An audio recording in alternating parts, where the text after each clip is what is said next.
Hello. In this session, let us go through the topic on hydrostatic bearings, that is the principle of working, the types, then the derivation for the load carrying capacity on hydrostatic bearings.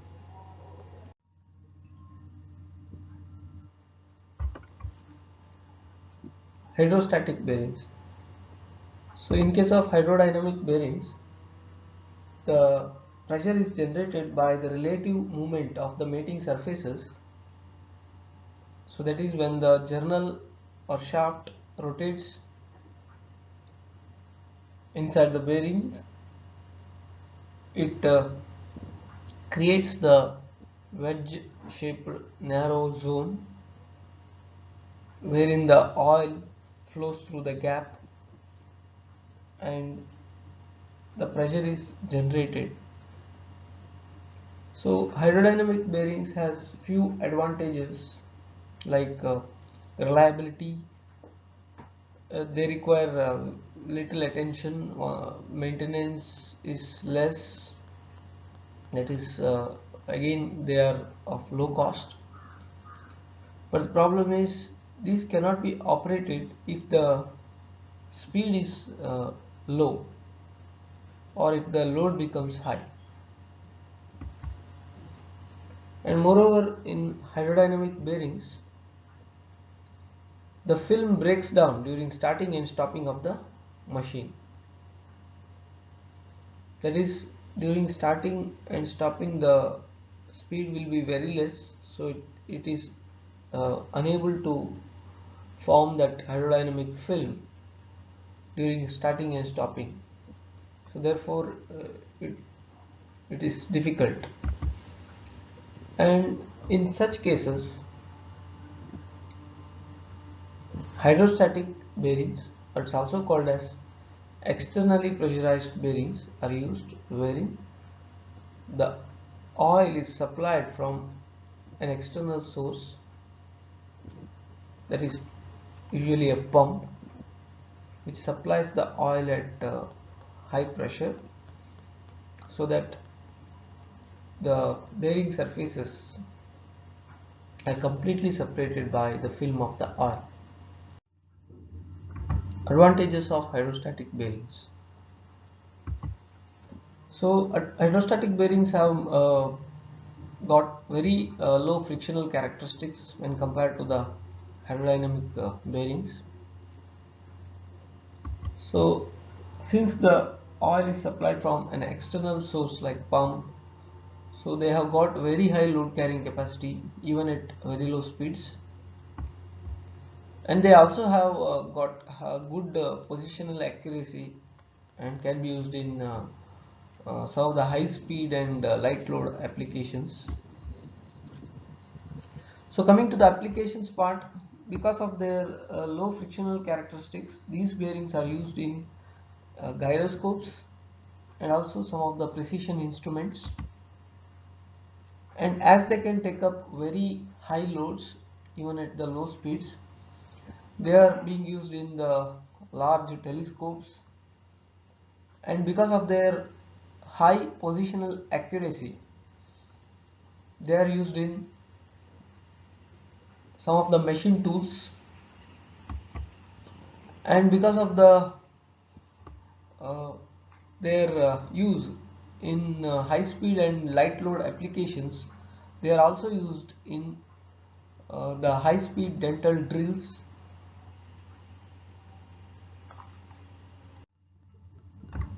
Disadvantages of hydrostatic bearings. So we need the auxiliary equipment like pump, filter, the oil supply lines. So therefore it is more complicated than hydrodynamic bearings. It's also expensive, because of the requirements of separate uh, supply lines. So it's also liable to failure, and the overall power loss, which includes the pumping and frictional losses, it's not necessarily low in case of hydrostatic bearings. So there is some losses associated with, so therefore these are the disadvantages.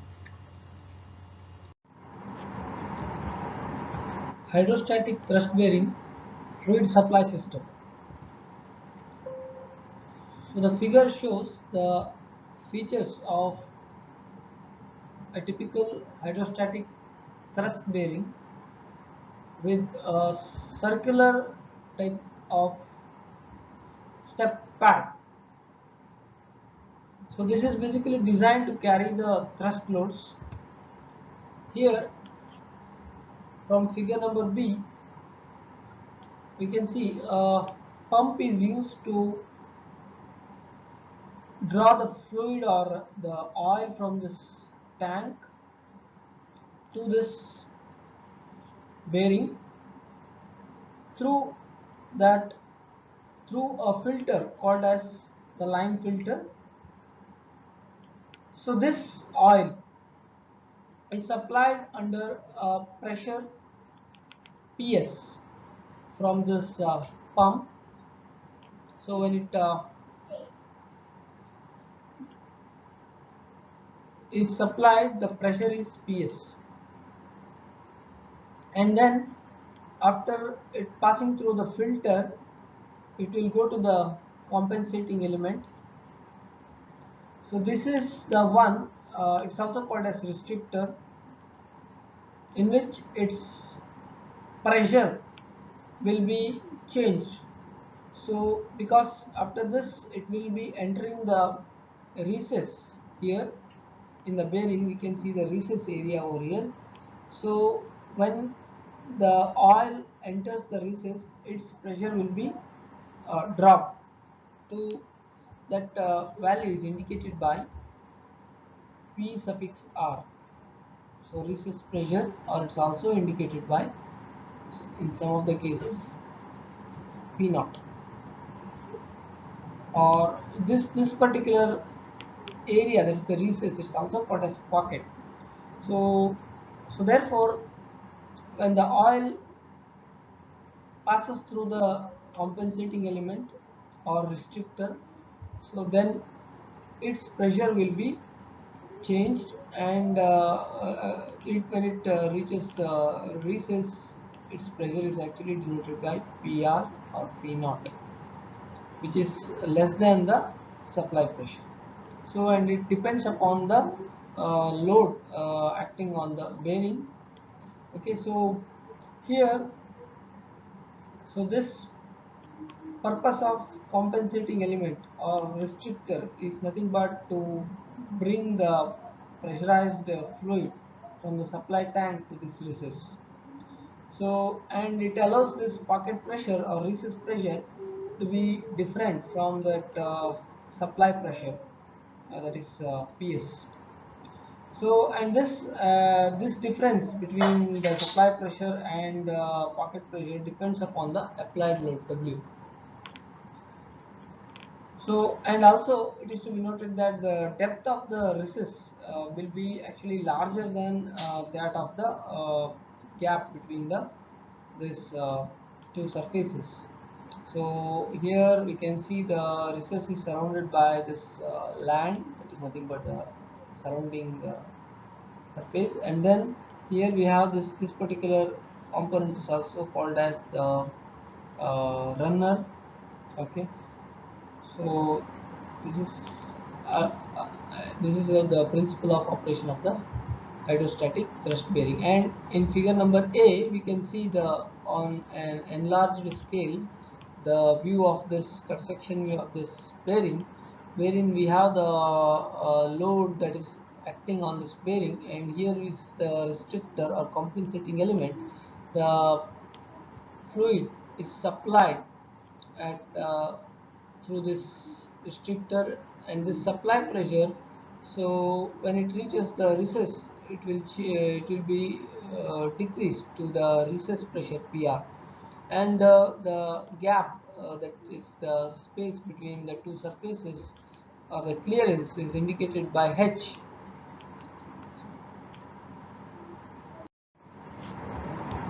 Systems of hydrostatic lubrication. So first type is the constant supply pressure system. So in this, from the figure we can see the oil is supplied from a pump and through a restrictor. So this oil is supplied at a pressure Ps, and when it passes through the restrictor, its pressure will vary according to the load conditions. And then the oil, when it enters the pocket area, or it's also called as recess, its pressure will drop from the supply pressure to some value PR.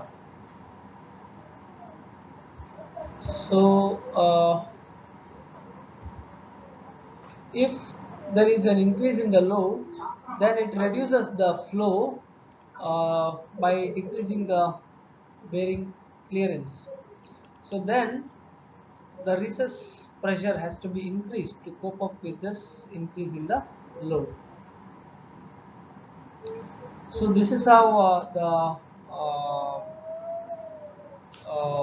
bearing works.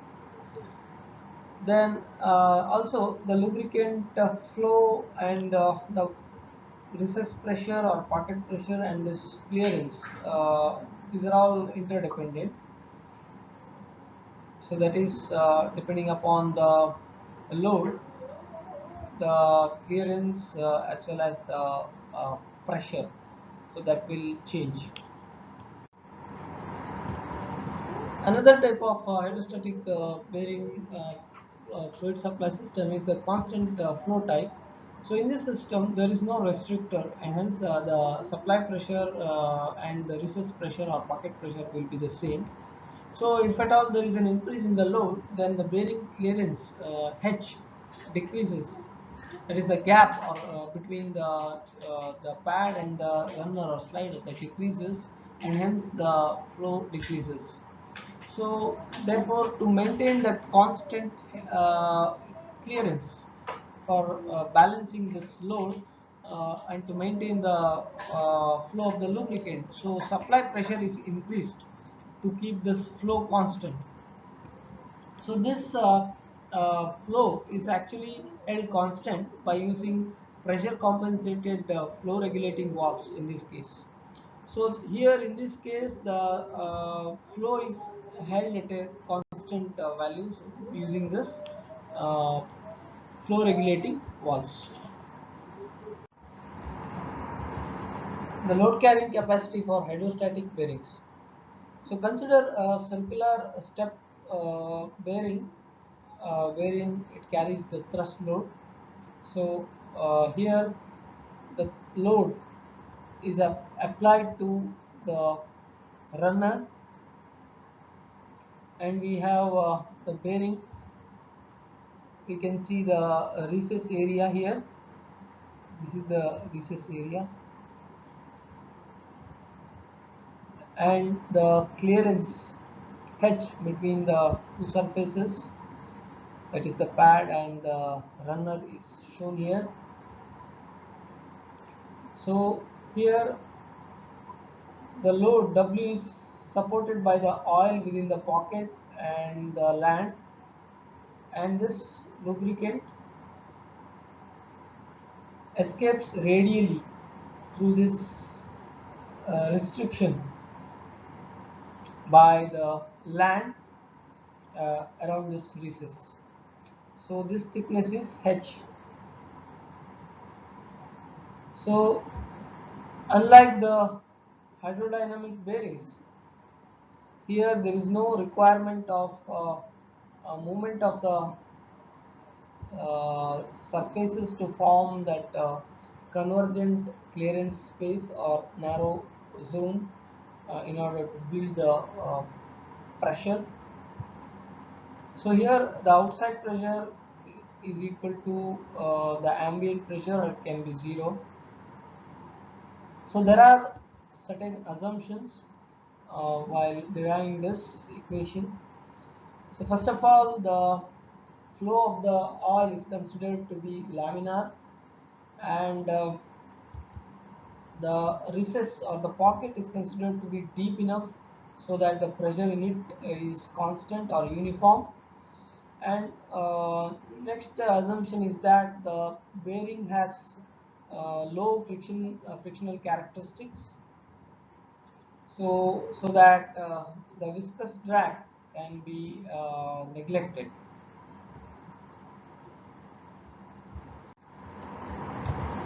So let us consider the first step, that is the discharge or the flow rate of the oil through the bearing. So here we can consider the bearing which is having this the inside radius, that is of the recess, is nothing but R1, and the outside radius is R2. So we can consider a small element, so for our uh, analysis, at radius R whose thickness is dr. So that is required for the further case. Now before that, let us consider only the recess area here.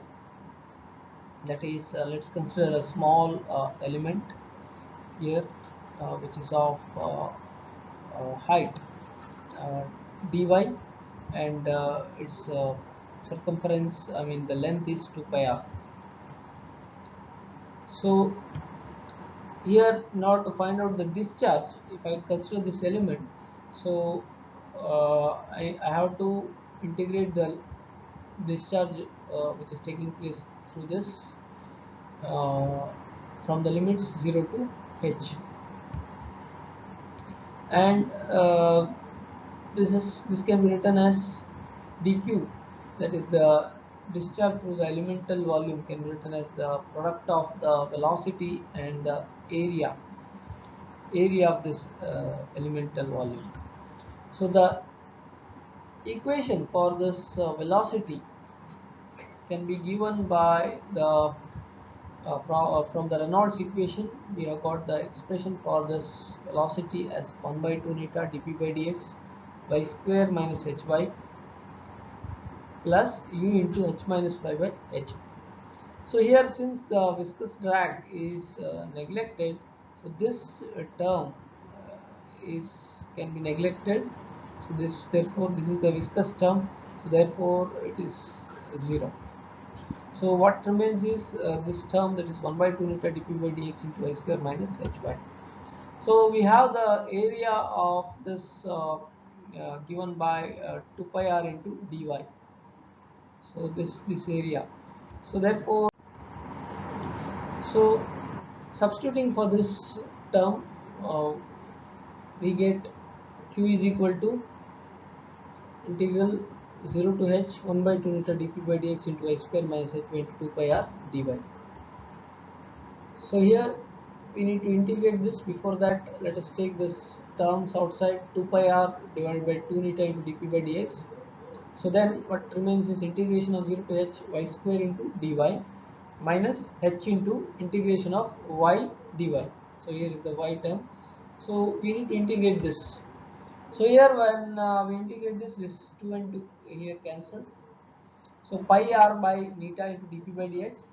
So integration of y square is y cube by 3.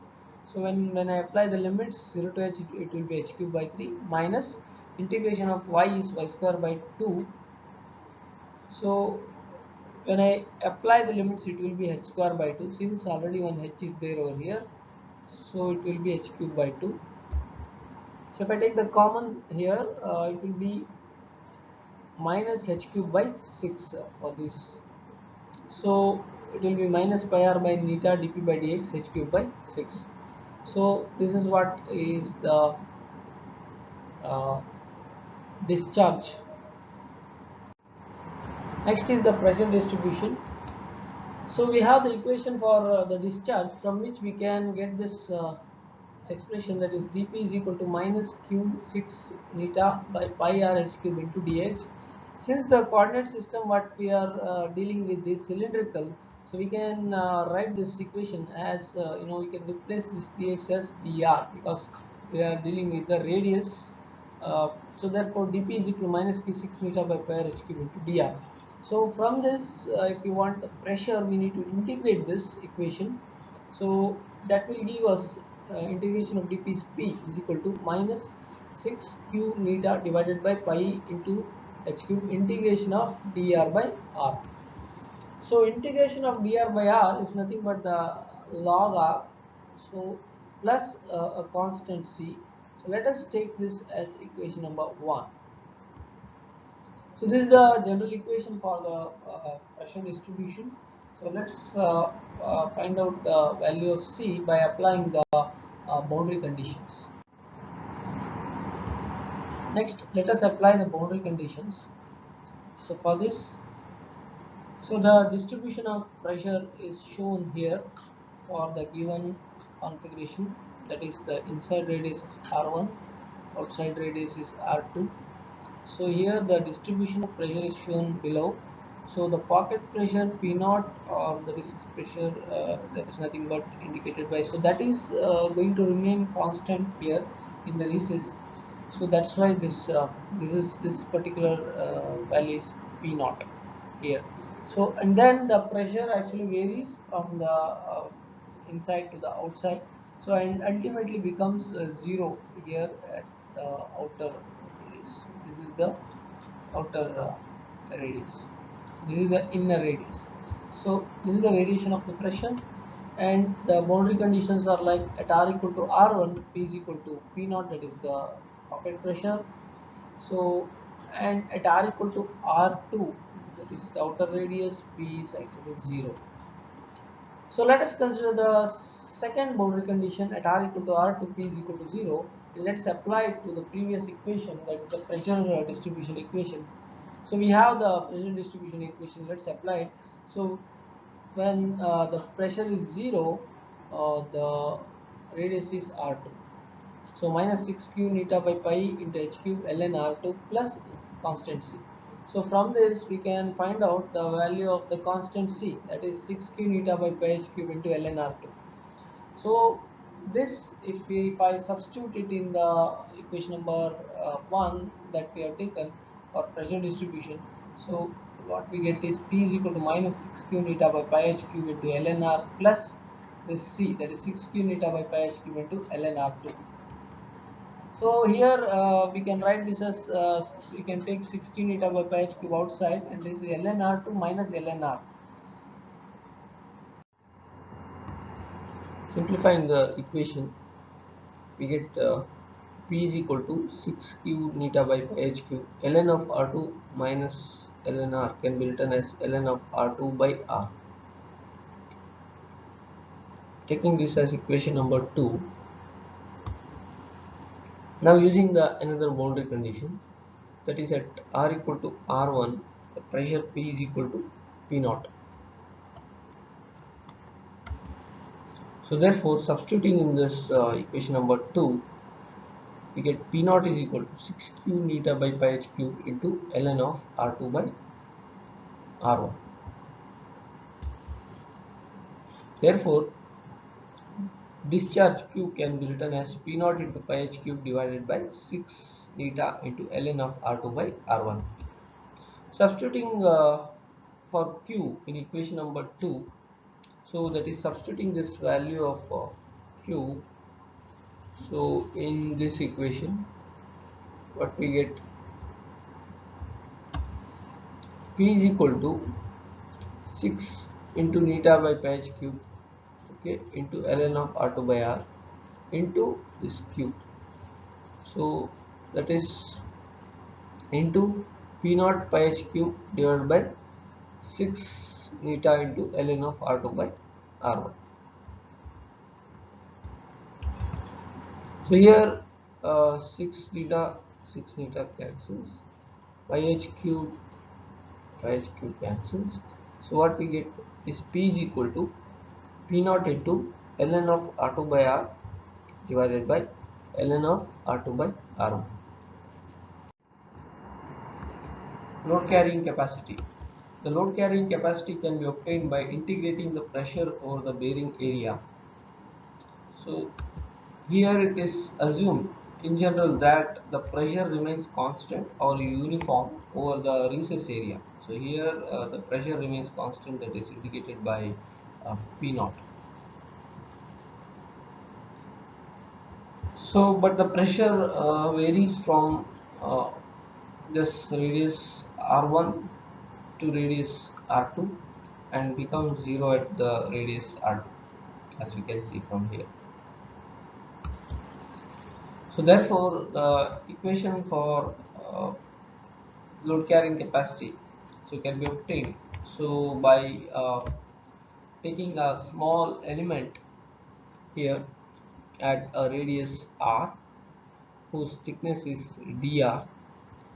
So we can find out what is the variation in the pressure from radius r1 to r2. So therefore the equation for the load carrying capacity can be written as W is equal to, first of all, the pressure at the recess, since it remains constant, so therefore we can write it as P naught into pi r1 square plus, since the pressure varies after this, that is from r1 to r2, we can write it as integration of uh, P into dA. So for this small elemental volume that we have taken here, so it can be written as P naught into pi r1 square plus integration of limits r1 to r2. So area of this, that is 2 pi r into dr, this elemental volume what we have considered over here. So that area can be written as 2 pi r into dr, thickness is dr. So this is at a radius r, so that's why it is 2 pi r into dr.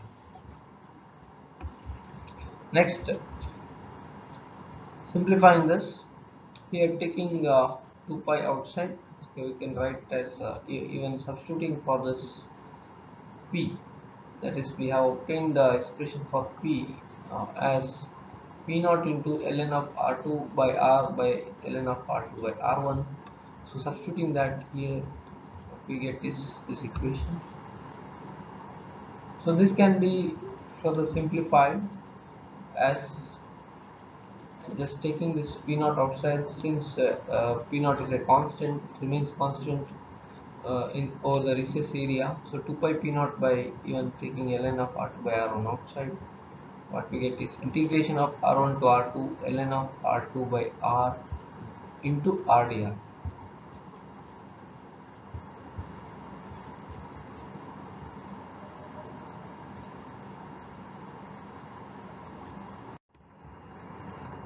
So W is equal to P naught into pi r1 square plus 2 pi P naught by ln of r2 by r1 into integration of r1 to r2 ln of r2 minus ln r into rdr. So that is the term ln of r2 by r can be written as ln of r2 minus ln r for the purpose of simplification. So now here this can be integrated by using the integration by parts. So we have two terms, one we can take it as u and another we can take it as v, that is r can be taken as v. So integrating by parts, we have the equation for that given by integration of u into v dx is equal to u into integration of v dx minus integration of u dash, that is a different u dash stands for differentiation, into integration of v dx. This is the equation that we have. So let's use the equation. So W is equal to P naught into pi r1 square plus 2 pi P naught by ln of r2 by r1 into. So first of all, we need to keep u as it is, that is nothing but ln r2 minus ln r can be written as ln of r2 by r. So keeping u as it is. Next, integration of v, so that is nothing but, so here we are integrating with respect to r. So this is just an equation that we have shown here. Okay, so integration of V, that is nothing but integration of R, is R square by 2 minus integration of U dash. So U term is ln R2 minus ln R.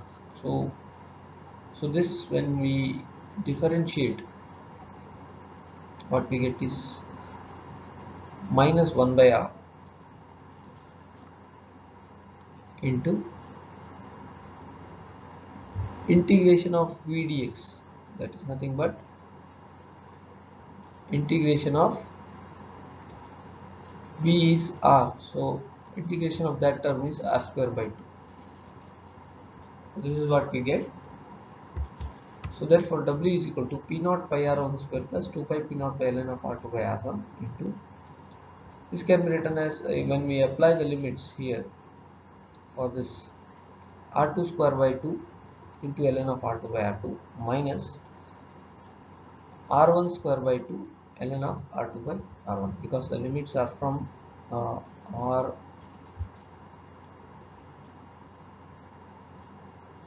to R1.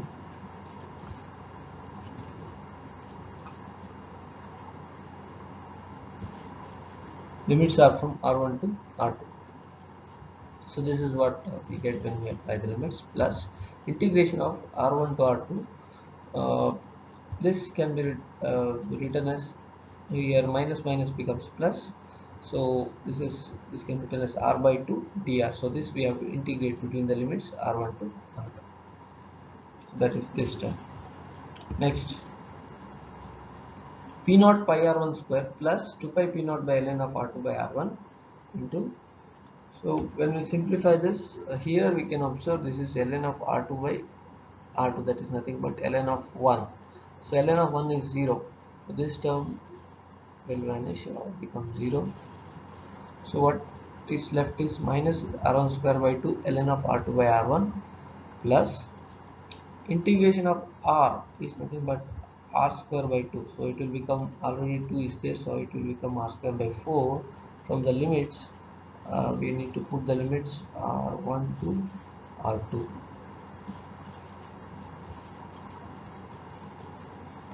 And we need to simplify this.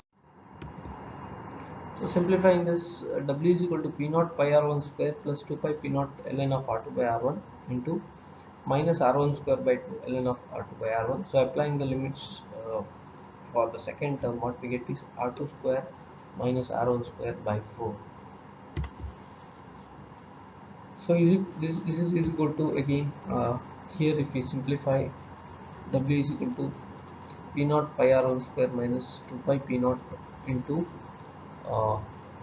here since minus sign is there, so that's why this will become minus over here, minus 2 pi P naught R1 square divided by 2 into ln of R2 by R1, this term into this ln of R2 by R1 plus again 2 pi P naught into R2 square minus R1 square divided by 4 into ln of R2 by R1, this term. So here this ln of R2 by R1 into ln of R2 by R1, again 2 and 2 gets cancels. So what we, again here we have this term, so P naught pi R1 square, so minus P naught pi R1 square, this will cancel. So what is left is only this term, so here again 2 will remain in the denominator. So W is equal to, we can write this as, only this term will remain, pi into P naught into R2 square minus R1 square divided by 2 into ln of R2 by R1. So from this equation we can find out what is P naught, that is the pocket pressure. It's given by 2 into W into ln of R2 by R1 divided by pi into R2 square minus R1 square. So what the equation we get.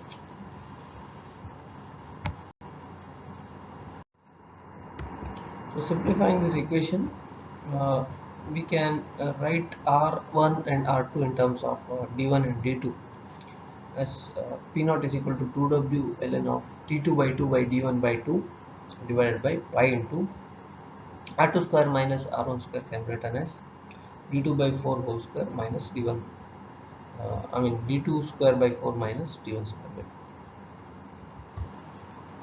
So this again, when we simplify, what we get is P naught is equal to 8W into ln of d2 by d1 divided by pi into d2 square minus d1 square. So where the load W can be written as pi into P naught into d2 square minus d1 square divided by 8 into ln of d2 by d1. So this is the equation for the load carrying capacity.